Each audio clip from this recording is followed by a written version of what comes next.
Next up, we have a mega panel of some amazing people. We've got Thomas from Raptor, who's going to be hosting with Teemu from Metaplay, Felicity from Trailmix, John from Turborilla, Maya from Supercell, and Zorbey from King. Come on up, guys. Hello, hello. Hi, everybody. Thanks for turning out in force early-ish on Tuesday morning. As Oscar said, we got a mega panel of types here. We've got a bunch of industry legends and also John Wright.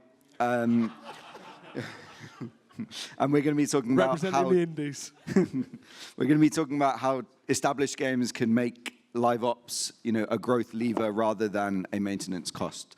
I'm Thomas Huxter. I'm a director from Raptor PR. We're a London-based B2B agency. And yeah, I'd love for everyone to introduce themselves.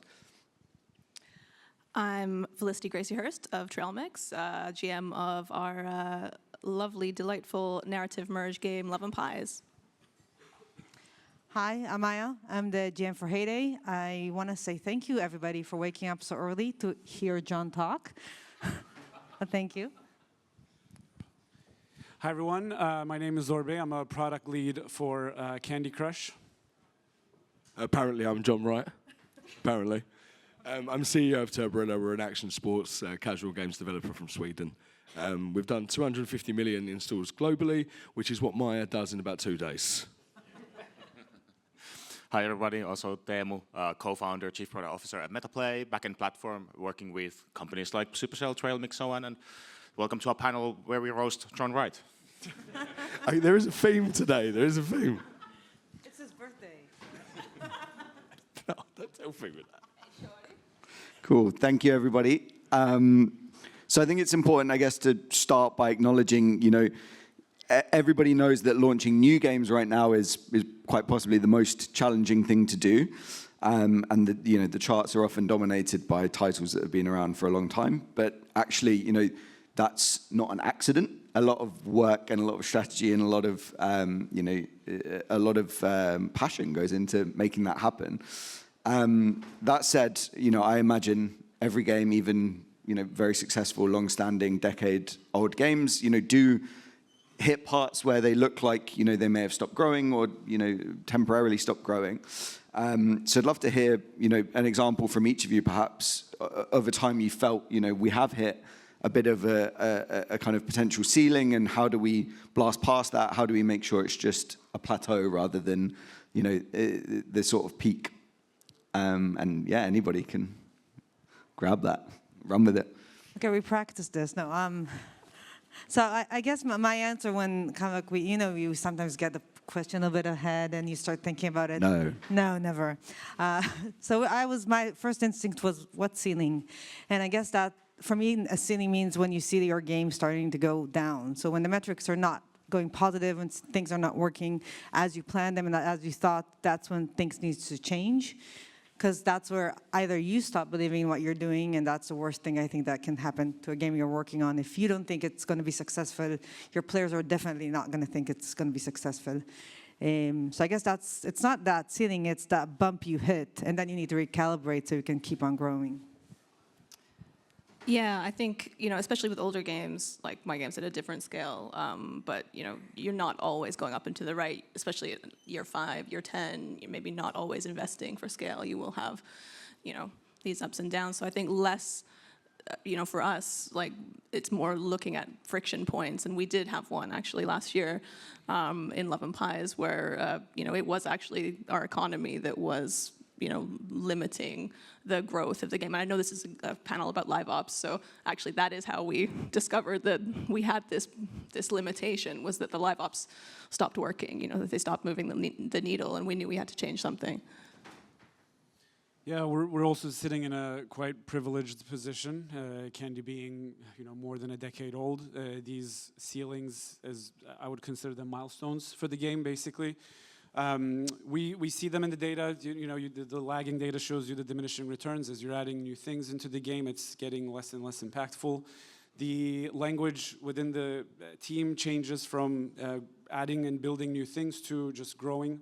So that little shift in the strategy. These are like the small data points that we see, but it's like Maya and Flick said, it's the mindset that you have to have. There's always a next maxima that you can go after. So those are the things that we focus on. Yeah, and I also think just because it's always been that way does not mean it has to be. Like a lot of us, you know, our newest game is 5 years old. When I came on board, one of the things that I did was I rebalanced the economy. I say me, like a lot smarter people than me, but we did that as a project. And after, you know, 4.5 years of thinking, we found the top, and we thought LTV was at X. We managed to increase that by 50% by just rebalancing the economy. And this is not an easy thing, this is not a trivial thing, this takes time and a lot of A/B testing, but just because it's always been done a certain way does not mean that it's optimal or it's perfect. I think all of us here should be evaluating our long-standing heritage titles on a regular basis to prevent from that complacency, because I think it happens in a lot of studios, especially on your second or your third biggest game. Unless you're like a GM of a title like Maya is, you know. But yeah, if you're in a studio with limited resources and you've got like a portfolio of games, the second and third ones could be just sitting there, you know, losing money hand over fist, and it's just because you're not spending the time on them to do these exercises. Yeah, and maybe kind of hearing what everybody is saying here, I think one thing we're seeing across like a whole portfolio is that the older games tend to be designed in a relatively static way. Like there's a certain amount of content, certain core loop that repeats, certain economy, and that just gets boring after a while. And you kind of newer games, and I feel like newer updates even to your games here, they're much more dynamic, much more like event oriented or something. So you get to renew the game more without adding completely new systems or like transforming it radically. So it's like easier nowadays to keep the game fresh, right? I think there's been also kind of like a big change in game design, right? Game design from 2012 is very different than game design in 2026 or above. And I think that's the first part. And then the second, and this is probably the hardest thing about mature games, not old games, which is there's just so much content, right? We have so much in the game. We've been adding it. Like a game like K-Day, it's more than 14 years old now. It's about to hit 14 years old. So for every year, amazing people have been working on it, adding more and more features. And I think that's probably the hardest part is how do you distinguish what is a good feature? What should you kind of like take away and not hurt the promise of the game and still keep up to date with that promise and the recent game design and what players actually expect from a game from today. So you need to kind of like be in that not awkward, like an old person trying to dress younger. I like metaphors. I'm sorry if they make anybody feel weird, but yeah. I also feel like you don't want to fall into like the content treadmill fallacy, right? Like just adding the same stuff continually. You know, I think a lot of teams fall into this trap where they just keep adding more of the same because they feel like they have to. And they're not really checking, okay, does this additional content actually mean anything to the user? They're responding to it. It's just something that the team feel like they have to do. And then I think, you know, for us, we started in December for the first time in the company's history, we added mini games, which, you know, a lot of you guys have done for a long time.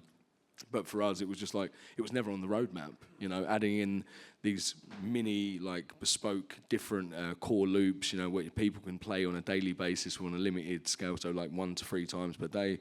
It was all linked to a reward system and a way to re-engage and, you know, just improve retention.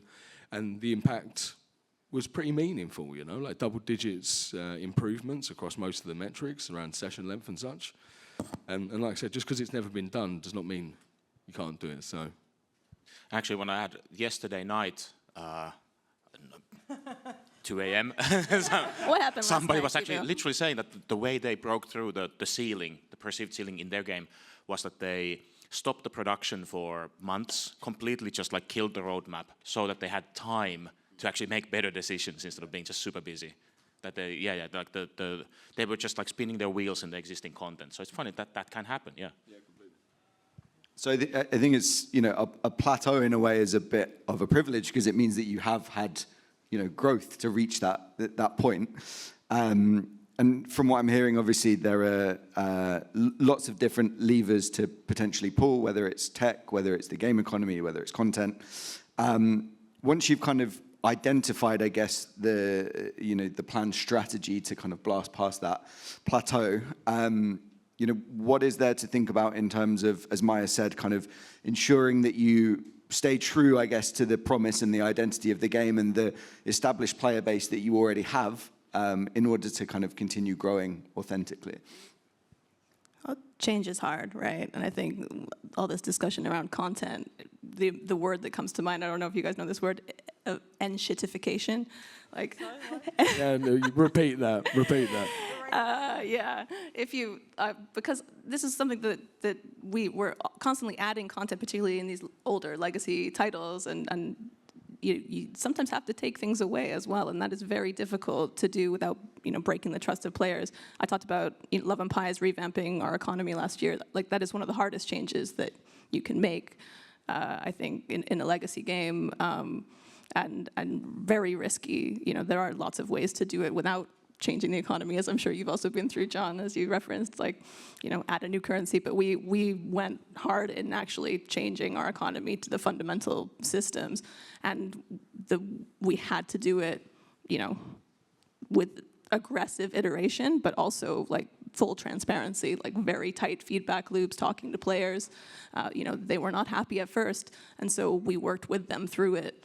We were iterating, like rebalancing weekly. We were very open with what we were trying to do, and I'm pleased to say it was a success story, because we managed to ship quality of life fixes alongside some of the harder changes to get to a point where players were actually happy with the change. It was a net improvement, not just to monetization, but also to engagement, which I think is very difficult to do with that sort of change. And it was just purely through the iterative nature of working with the players not to lose their trust. I think also, like, generally having a direct line to your players and actually getting direct feedback from the community, Discord channels and such is something that we use for our community very often. But sometimes I think as a business you can make assumptions. You feel like we're going to do this. Like for us, we did quite a big brand partnership with one of the bigger sort of real world Supercross brands, and they have like real life shows that go around the world and stuff. And we were like, oh, this is amazing. Surely all of our users, because they play this motocross game, they must like motocross. And then what we found is most people actually don't like motocross. They just like casual games with physics. So, yeah. So actually, yeah, because we had sponsorship at some event in Stockholm meant nothing. But intent matters, right? So when you tried your mini game, you did the game economy. The intent wasn't just to monetize so that you grow the game or increase the revenue. I think the players are much more forgiving when they see the intent and you fail. Then you have the wrong intent and you succeed. So when we're talking about not breaking the trust, yes, it is the cardinal rule that we keep the promise for the players. I'm wary that this increases the risk of adversity in the team. Like, they just preserve the status quo. They don't want to add anything new lest we confuse or frustrate them. But if we establish the right intent and they're aware of it, I think failing is completely okay. And I think the silver bullets, ahoy. But like the one thing that seems to work for most games, for most teams, for that, right, is having, I want to say, live ops event structures that allows you to bring in a time-boxed system that can have its own economy, its own currency, and and your players know it's going to be reset after that time. So then gives you a license and your team a license to experiment a lot and get feedback on it, and its sort of change is built into the expectation towards the players. That if you have something like that, then it's easier. But if you don't, if the game is very static, then you get all these troubles. We launch new seasons every 2 months, and every time there's a new season, revenue, season, revenue, season, revenue, season. Have you considered having more seasons? Every day. I'll be straight with you. One of the bright ideas I had when I first came on board was, why are we doing it every 2 months and not every month? And they're like, content, it takes a while to build, we can't keep having all of these things. Yeah. Yeah, maybe to add on all of this, I agree with everything that was said here. I think at the end of the day, it's that trust agreement that you have with your players, right? They come to the game, they play it, they expect to get an experience out of it. And through that, they give you this trust capital. And now it's all about what you're going to do with that capital. You can misuse it and focus more on things that are not giving them the best experience, and then slowly you lose them. The other part, which I think is the really amazing part of this trust agreement, is that they're actually pretty patient if you set expectations right. So I think this is where live ops come in place. this is where communicating with the players, explaining to them what you do. Like sometimes it's about adding a beta tag just to make sure that they understand that you're trying to figure out something. And then if it works or if it fails, you find a way to come back to them and keep on that managing expectations. Like we like to say that the players are the boss, right? We need to manage upwards and explain to them what it is that we're doing. And I think that's where you have that time to iterate and you can kind of like slowly build in, and because rarely there is a feature that you will release and everything is amazing. So you have to also understand that these things take time and you need to hear more. And I think that maybe the superpower around this is the insights and the data team, is how with them you hear the players and then you add to that the community team who are able to kind of like help you with those communications. I think that's really how you have to manage all of this to make sure that even if you continue to iterate, like it's based on that trust agreement. I think also one last thing. Sorry, there's also we don't want to fall into another trap, which is like the short-term gain, long-term pain sort of fallacy, which I think a lot of studios do fall in. We make short-term decisions that we think are impactful, especially through live ops, and then just because there's an initial like improvement on the day 1, 3, 7 does not mean that it's going to be counteract the day 30, day 60, day 90, and so. As Maya said, the data team having a finger on the pulse for long term is also super important. So, one second. We need to share. This is what it's like. Women in the industry. No, kidding. Sorry. No, I forgot what I wanted to say. We are going to get a fist fight here. This is like what we said beforehand. It's going to be a fist fight. You talk, I forgot completely. I was literally just gonna like double down on what John was saying about it. Like a live ops, I think successful live ops is about a long-term relationship with a player. That's all, Maya. No, I forgot. +1. Just say +1. You can carry on. To what extent, I guess in the example maybe of Heyday, for example, 14 years, to what extent is a changes in live ops kind of dependent on new tech and being able to do things that you maybe couldn't do 5 years ago? And how do you, I guess, maybe evaluate like what you should be trying based on what kind of tech? Okay, I also remember what I wanted to say. So back, it's actually answers to both. But I think at the end of the day, especially when we're talking about live ops, I think all of us here who have experience in the industry and have been doing live ops or have been using different live ops tools and monetization tools, I think we grow to have this toolbox, right, of things that we know what they impact, what they drive, what kind of a mechanism they work, what player motivation they enhance. And now it's a question of how we're going to use them. And we can use them towards that short-term gain and maybe have the best day ever. But at the end of the day, it's not about, especially when you were talking about live forever games, like we want to create an experience where 10 years from now, our game is still relevant. Our players are still playing it. And they're coming back to the game constantly. And I think that's a lot around how we use this toolbox that we gained and how we understand how it fits into our game. So I think it's not really a technical question, but it is a metaphorical kit of what features mean, what does those live ops means. And I think right now there's this really, in my mind, this argument, which is, what is this live ops even about? Is it just short time events in your game that are constantly changing? Is it those short chases in the game? Like, well, how do we define them in a way? And does it differentiate between every game? And then I think, how does those tools come along to support that? So I actually answered the previous question in this one. But I think this is what it's all about. It's how you use them, and it's usually different per game, per player, per motivation, per what you're trying to understand. So if you see something working in another game and you're like, oh, what drove this peak?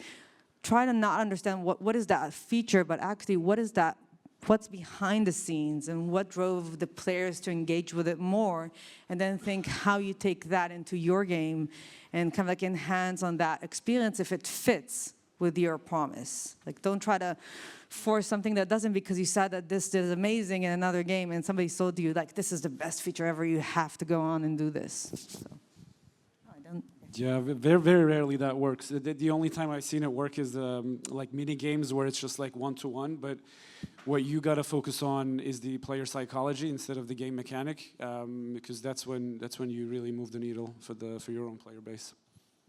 Yeah, so I look at this from like a tech and tools point of view. So doubling down on all of that, I think like somebody described it to me as like, if the game was a TV channel, then somebody needs to understand, somebody needs to be the showrunner that understands what is the entertainment and how to pace that in the channel, if you will. And usually, turns out, that person isn't very technical, right? They're essentially like a content designer or like a creative person. And from a tools point of view, what like I spend my life doing is figuring out what kind of tool does that person need to be able to express, you know, how do we schedule the next 300 events, or how do we pace this out, or how do we talk within the team about it? Like, what's the workflow for that person? Because they're not going to be working in Unity, they're not going to be working in spreadsheets, so on. And I guess that in itself is a very, very game-specific, as you were saying, that we can't just say, like, gambling works, so let's apply that to every single game. But you kind of have to figure out how do you discover it as a team, and who's the guy or gal that is now the vision holder for this game, and what are the tools and people that need to actually execute.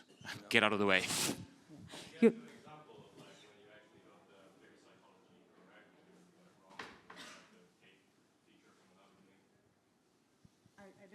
Yeah, question about, example about where you got or didn't get the player psychology right in a game.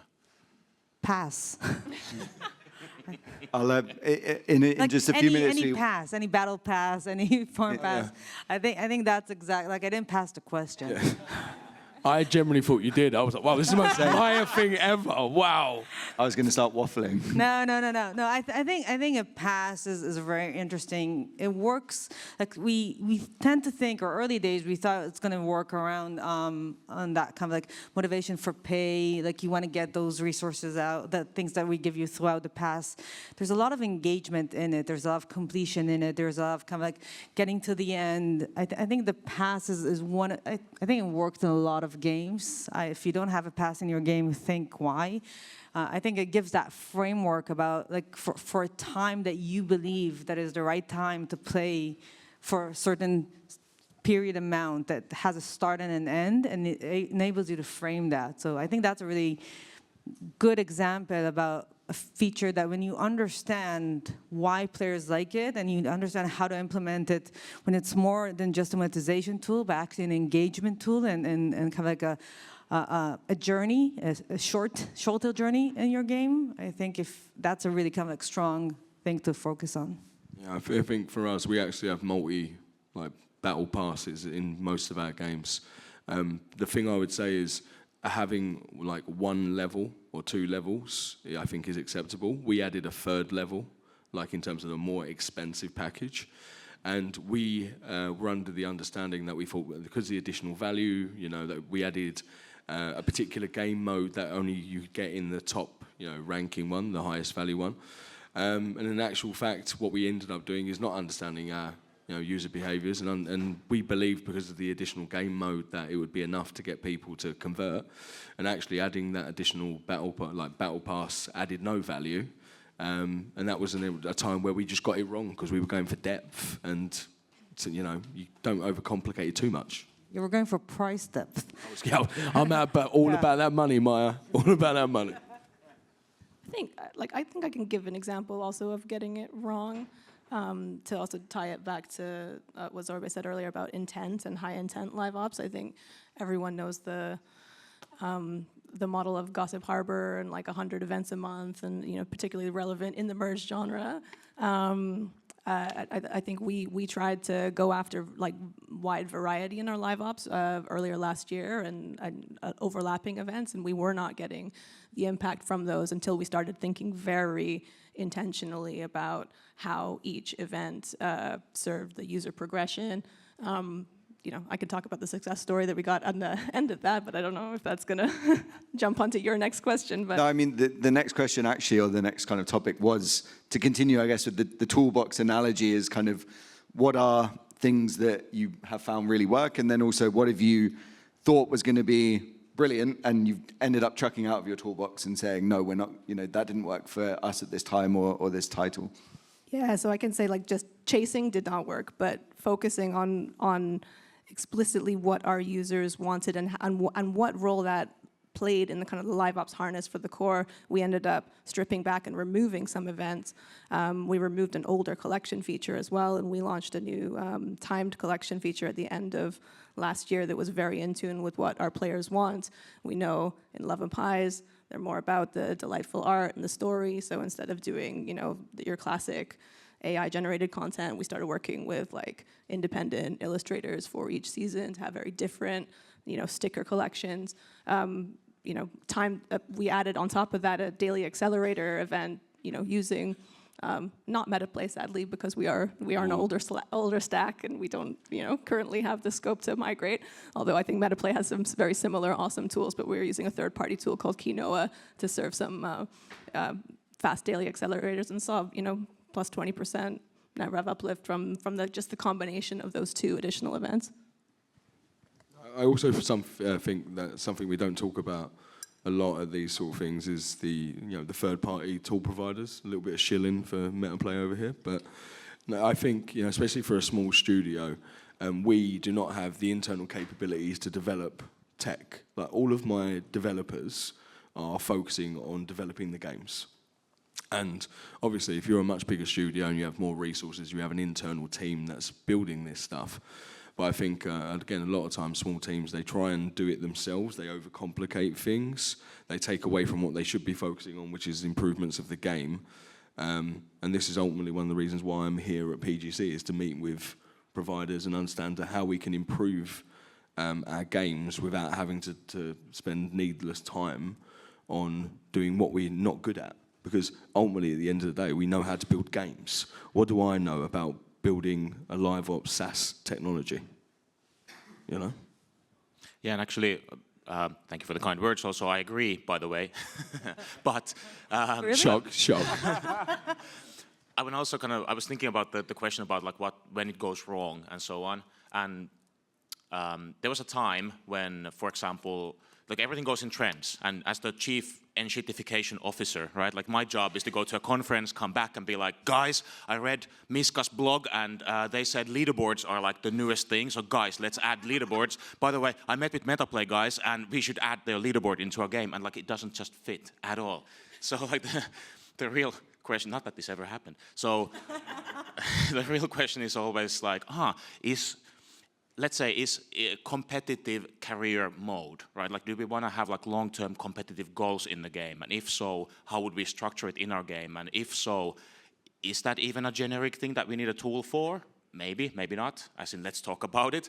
Come to a booth. But oftentimes, honestly, like on top-tier games, it also tends to be mostly internal because it's like so bespoke what the right thing is. And the generic level is a bit lower. Like I'll talk your ear off about like distributed programming, but you know, it doesn't matter unless you have that vision for the thing that fits. I think you got to be problem obsessed rather than solution obsessed. So when what you're describing, when you see what happens and works in another game and then you take it, you're like, oh, this is a great solution. I'll just take that and I'll implement it and it's going to work great. If you're problem obsessed, if you're worried about the player's problems for your specific game, that creates way more opportunities than you think. I'll give you two examples of one that didn't work, one that worked. We obviously at Candy we have over 20,000 levels at this point. It's a daunting experience to get there. Like if you start now, you won't be able to finish it. And we always thought, well, why don't we give players something on the side, something that they can progress towards so it's not as daunting. And we realized that what we should have done instead is just make that progression, the main one, way more meaningful. I won't get into too specifics, but basically the sides, the added different boards or levels added more friction than we thought they would add benefits, and we just needed to focus on the players playing the real game itself. That's really interesting. I play a lot of Kingshot, for example, and they're really smart in terms of, you know, you start the game and you're basically play within your server, and then you get to the point you're like, I'm a big dog in the server now, and then suddenly they're like, there's all these other servers to fight against now, and you're like, oh my god, I'm a tiny fish in this pond. But what were you going to say, Maya? Yeah, I think kind of back to the conversation around tooling. I think whenever we try to release a new feature, we would want it to be like a spaceship, right? We can segment it, we can play with it, we can kind of like tune it from the back end. All of these things is amazing. But at the end of the day, they cost time, they cost people's resources. And I think we are all scarce in development time, or developers. This is why I'm here. But I think we all, like, development time is very expensive, right? Like, we want to make sure that we focus on the right thing. And I think in live ops, that's always kind of like that question is, what level of flexibility do we want to release a feature or anything at its first iteration? And then once we kind of like understand that we actually want to improve it, we're always late. So it's kind of like you're always kind of like, I should have done that to begin with. I should have been more flexible to begin with, be able to test more. But I think it's that, like, if you build that spaceship to begin with and you work so hard to release something, even if you have the strongest conviction that it will be successful, that's, I think, where you're probably going to be you have the highest chances to be wrong, and also being wrong that's when it hurts the most, because that's a very expensive lesson for you and your team, and it's very frustrating. So I think it's using those tools, trying to find a way to kind of like mitigate between and balance between those things. I think that allows you to actually make mistakes and successes, and probably not to have that huge impact, but to have that small impact that will later have a bigger one. Question time is normally tumbleweed at these things, but I feel like hopefully there are some questions. So maybe, Oscar, if we could open up a bit earlier than normal. Okay. So does anyone have a question right here? Go for it. Hey there. We've got a game that's in year 6 now, and Congratulations. Thank you. And the panel have talked a lot about from a product perspective and also from even a technology and toolkit perspective. The perspective, unsurprisingly, as a dev director, I'm interested in is from the team. How do you go about making sure you have the right roles at the right time, that you swap people out, keep them fresh, particularly if you end up on that, as John said, the content treadmill? Particularly where I find it challenging is programmers, where it's not exciting, it's not sexy what they're working on, and they can see the new game over there, the other team working on it, and they're doing, multiplayer technology, and they want to be over there. How do you manage that to make sure the team are always at their best to deliver for the players? This is one of my number one issues, or say problems, or things I focus on being CEO. The team, especially, again, our newest game is 5 years old, and there's some of the games which are up to 14 years old. And quite frankly, some of our developers have been at the company for over 10 years, and they're not working on new core gameplay. They're not working on sexy, exciting stuff. They're working on meta adjustments and economy adjustments. And quite frankly, these are creative people. They want to have the creative purpose and they want to explore. We actually do a 1 day a month or every 6 weeks game jam. And we shut the office. We basically set an idea for the day.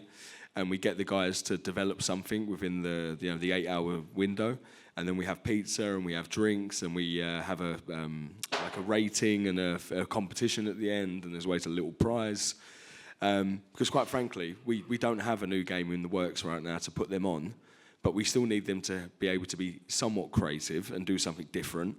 And the monthly game jams is something that has really, really helped. I know it's like taking the team away from a day or a month or every 6 weeks, but we always find that the week after the game jam, people are just much more invigorated. So that's something that we implemented about 5 months ago, and the team are really responding well to it. Yeah, I think I can tell you, like, I share your feeling. I think especially when the part of your company is sometimes a bit more exciting, right? Like, if you need to choose between Heyday and Clash Royale, especially today, I think it's around. There's a lot around how the experience being part of the game team, and I think this is the most important part for leads: is how do we make sure that we are creating the best environment for the people in our team to really feel inspired and to feel engaged and to feel heard. I think maybe that's the most important. People want to have impact. If we tell people, like, just do this and then kind of like more directly tell them exactly what to do, I think that's where they start kind of like shut down. And I think to keep them engaged, like you have to make sure that they're part of the conversation, they're part of the solution, they feel like it's their game. And then I think everything becomes much more exciting because everything you do, you can really translate it into impact. And I think kind of like at the end of the day, it's if people don't believe and get excited about what they're doing, I think that's where you need to kind of like figure out ways to get them excited. And I think that's the most important part that we can do about it. Yeah, I agree 100%. It's all about mission and culture. Yeah, I mean, we do a lot of game jams too, but when it comes down to it, people want impact. Although I will say, on legacy games and legacy tech, some of the gnarliest technical challenges I've ever seen in my career are in those games. In-house built tools are always entertaining, shall we say? The mini games that we launched in December came from one of our game jams. So we had a game jam dedicated to the mini games, and then the team obviously developed those new modes, and then they implemented them, and obviously that was like a great feeling for the people that developed that, you know, to have something curated by them put into the game. Yeah, maybe also like 2 more angles to it. Like first of all, classic mushroom management. Keep them in a dark room. Don't let them out, and they won't know of anything better. Don't know anything else. That would never happen in Finland. You would be in jail right now. Only in the winter. But also, then from a sports analogy point of view, like you have to know what your winning condition is. And in the beginning, the winning condition is about being creative, nailing the right systems and coming up with stuff from scratch, all that. And those people will not be as good in the next winning condition, which is optimizing those systems further. And I had, for example, I'm actually really, really happy for a lot of teams at Supercell internally where the culture is such that it's okay and expected, that it's not the same team that manages the live game fundamentally than that create it, that the change in staffing is expected and planned for, just because it's basic psychology. So I think if the team can kind of buy into that, then even if you have, I don't want to call it layoffs, but like literally people leaving or joining, that's okay. But it's different skill sets, so of course it's okay. Yeah. I love that question because I think it focuses on teams, right? There's a saying that if you have a great idea and a bad team, it's going to probably be bad. But if you have a bad idea and a great team, there's more chances of it to be successful. And I think whatever we think about in all these conversations and toolboxes and everything, which are very important, I think there's so much weight into having the best team and people like really engaged and excited about what they're doing, and that's how you get it right. Yeah, go for it. One more. Oh, we got. Oh, I think I saw your hand go up first. I'm gonna come over here. No. Oh, no, we're together. Oh, okay. Yeah. So one of the interesting things that we constantly at Kabam are trying to balance is the push and pull between acquisition and maintenance of existing users with live ops. I'd be curious for the panel, how do you try to strike that balance between trying to use live ops to draw in new players versus trying to keep existing players excited about the game? Can I pass now? No. I mean, ideally, you want to do both. I mean, like, I know live ops is thought of more as a retention feature, but I mean, why not like look into ways that your live ops can serve both purposes? Like, there's some great social live ops, references out there, and I think it's a rich area to explore. But yeah, I agree. On a lean team, you sometimes need to focus and go in phases between acquisition and retention. That's part of the game. Yeah, I paused because I also was struggling. I don't think they're super exclusive, or it's best case scenario if they're not exclusive, so that you can do both. A good live ops would retain the players. You foreshadow so that players come back who are infrequent visitors, and then you get platform featuring. Hopefully that you acquire the new ones. So in best case, it can do all of it. Maybe we can look at it as like how could it negatively impact each other. And I think maybe sometimes I usually try to focus on the positive, but here try to make sure that it doesn't create a negative impact. Like sometimes we try to use these tools with UA, which can send kind of like the wrong message or something that is misleading and not truthful to the promise of the game. I think that's the balance. So as long as you're thinking about the positive impact and there is healthy correlation between both, I think that's kind of like the right balance to strike it. But it's a constant conversation, how to get it right. But I think the question needs to be, how do we get it better? Yeah, I mean, I agree with everyone said. The only example I've seen of more, say, new user-focused live ops is around IP integration. And so, like, Supercell, when it did the Haaland campaign, it was doing that for a purpose, right? It was trying to tap into a younger audience or a sports faking audience. So I see that as part of a live ops, live event, unique character systems and all the stuff like that. But quite frankly, I don't think they're exclusive, you know? It's not new and old or retain and new. It's all kind of different side of the same coin. You know, you're trying to effectively do the same thing. Yeah, maybe I'll also add that one of the exciting thing about having a mature game is that a lot of time, like these actually bring in players who left the game. So kind of like churn players come in through this, and this is also another type of user acquisition that we need to really be mindful of. So I just want to check in on this. I think I agree with you guys entirely. I think the problem is we often think of games as movies when they're actually soap operas. And the problem we're making, the mistake we're making, if we're thinking there's a difference between a new user and an ongoing user in terms of how we maintain and sustain their interest, we've made a fundamental mistake. Because at the end of the day, we are creating a living experience, and we've got to sustain and engage people simultaneously with the delight of what's coming next. We don't have that predictable surprise, that predictable delight. Why am I coming back tomorrow? And I think that reason to come back tomorrow matters to everybody. And I have to wrap up, so thank you very much, guys. But as I do, I just reminded, you guys have just reminded me why I'm doing what I'm doing right now. So I'm going to do my shield, which I never do on these things, which is we're building a platform to help live studios make better decisions, where we take information like the guys at Metaplay are doing, which is amazing stuff. So the stuff that you're building, and what impact it's having on players. So if anyone wants to talk to me about that at some point, please do. But genuinely, you guys have been amazing. Thank you so much. Please give them a round of applause. Thank you.